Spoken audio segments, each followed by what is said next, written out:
আসসালামু আলাইকুম রহমতুল্লাহ। কেমন আছেন সকলে? আশা করি সকলেই ভালো আছেন। বাংলাদেশের সকল ব্যাংকের সকল গ্রাহকদের জন্য অতীব গুরুত্বপূর্ণ জরুরি নিউজ। এটি অতীব গুরুত্বপূর্ণ হওয়ার একটাই কারণ, বিশাল বড় একটি পরিবর্তন আসছে ব্যাংক খাতে। যে পরিবর্তনটির কারণে বাংলাদেশের সকল গ্রাহকদের জন্য এটি একটি মর্যাদাপূর্ণ এবং এটি একটি সেফটি বিষয়ক সাংবিধানিক প্রতিষ্ঠানের মর্যাদা পাচ্ছে কেন্দ্রীয় ব্যাংক। অর্থাৎ আপনারা জেনে থাকবেন যে বাংলাদেশে যে কয়েকটি ব্যাংক রয়েছে সব ব্যাংকগুলোই কেন্দ্রীয় ব্যাংকের কাছে জবাবদিহিতায় বাধ্য। বিশেষ করে কেন্দ্রীয় ব্যাংকের অনুমোদন ছাড়া কোনো ব্যাংক কোনো আইন কোনো কিছু পাশ করতে পারে না। সেই ক্ষেত্রে কেন্দ্রীয় ব্যাংকের বড় পরিবর্তন মানেই দেশের সকল ব্যাংকের পরিবর্তন বলে আমরা মনে করি। বাংলাদেশের অর্থনৈতিক ইতিহাসে এক যুগান্তরকালী পদক্ষেপ নিতে যাচ্ছে সরকার। বাংলাদেশ ব্যাংকে প্রথমবারের মতো একটি সাংবিধানিক প্রতিষ্ঠান হিসেবে রূপান্তরের উদ্যোগ নেওয়া হয়েছে।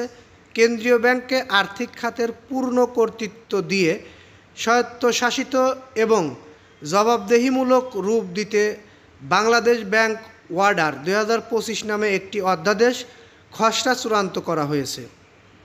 আশা করি এখন পর্যন্ত যেটুকু বলা হয়েছে সেটুকু বুঝতে পেরেছেন। আমি আবারও উল্লেখ করছি, কেন্দ্রীয় ব্যাংকের আর্থিক খাতের পূর্ণ কর্তৃত্ব দিয়ে স্বায়ত্তশাসিত এবং জবাবদিহিতামূলক রূপ দিতে বাংলাদেশ ব্যাংক অর্ডার 2025 নামে একটি অধ্যাদেশের খসড়া চূড়ান্ত করা হয়েছে।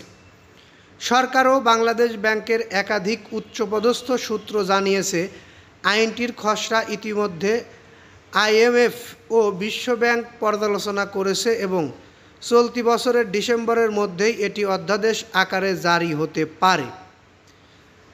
আইনটি কার্যকর হলে বাংলাদেশ ব্যাংক হবে একটি স্বাধীন নিয়ন্ত্রক প্রতিষ্ঠান, যার জবাবদিহি কেবল সংসদের কাছে থাকবে।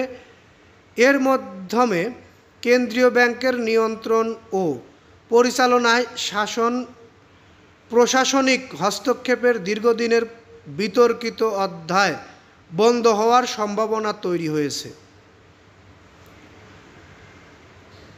নতুন আইন অনুযায়ী বাংলাদেশ ব্যাংকের অবস্থান হবে সংবিধানের স্বীকৃতি প্রতিষ্ঠানগুলোর কাতারে, অর্থাৎ এটি হবে রাষ্ট্রীয় কাঠামোর একটি সাংবিধানিক স্তম্ভ। গভর্নর ও ডেপুটি গভর্নরের 6 বছরের জন্য নিয়োগ দেওয়া হবে সংসদের অনুমোদন ও প্রধানমন্ত্রীর সুপারিশের মাধ্যমে। অপসারণের ক্ষেত্রেও থাকবে কারণ দর্শানোর নোটিশ ও আনুষ্ঠানিক শুনানির বিধান। সবচেয়ে গুরুত্বপূর্ণ হলো, গভর্নর ও ডেপুটি গভর্নর দায়িত্ব গ্রহণের আগে শপথ নেবেন সুপ্রিম কোর্টের প্রধান বিচারপতির সামনে, যা সাংবিধানিক মর্যাদার একটি বড় প্রতীকী বহিঃপ্রকাশ। আশা করি আমরা যে বিষয়টি উল্লেখ করেছি আপনারা ভালোভাবে বুঝতে পেরেছেন। এই নিউজটি আমি আর দীর্ঘায়িত করছি না, এখান থেকে বিদায় নিচ্ছি। পরবর্তী নিউজ পেতে অবশ্যই চ্যানেলটি সাবস্ক্রাইব করে বেল বাটন অন করে রাখবেন। ভালো লাগলে লাইক কমেন্ট শেয়ার করবেন। এই বলে এখান থেকে বিদায় নিই। আসসালামু আলাইকুম।